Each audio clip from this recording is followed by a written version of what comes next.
കൂടെയോ വെള്ള പെയിന്റടിച്ചതോ വെളുത്ത കണ്ണേ നിന്റെ പൂവേദി ചകിരിയോ നിന്റെ തൊലി ചതച്ചതോ വെളുത്ത പെണ്ണേ നിന്റെ പൂമേനി കൂടെയോ വെള്ള പെയിന്റടിച്ചതോ വെളുത്ത കണ്ണേ നിന്റെ പൂവേദി ചകിരിയോ നിന്റെ തൊലി ചതച്ചതോ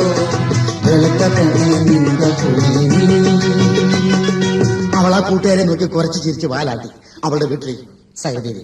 അവൾ വീട്ടിൽ ചെന്ന് ആഹാരം കഴിച്ച് കയറി കിടന്നുറങ്ങുന്ന അവസരത്തിൽ പാതിരാത്രി കഴിഞ്ഞപ്പോഴത്തേക്ക് അവളുടെ വീടിന്റെ അങ്ങാഗ്രഹമുള്ള കുന്നിന്റെ നിറയിലെ അതിഭയങ്കരമായ പട്ടി ബഹളം.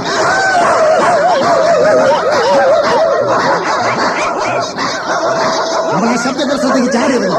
അവളെ ഓടിച്ചെന്നു. അവിടെ ചെന്നപ്പോഴത്തേക്ക് അവളെ കണ്ടു മാത്രമേ എല്ലാ പട്ടികളും ഓടി ഒളിച്ചു. ശരീരത്തോടെ രക്തം ഒഴുകിക്കൊണ്ട്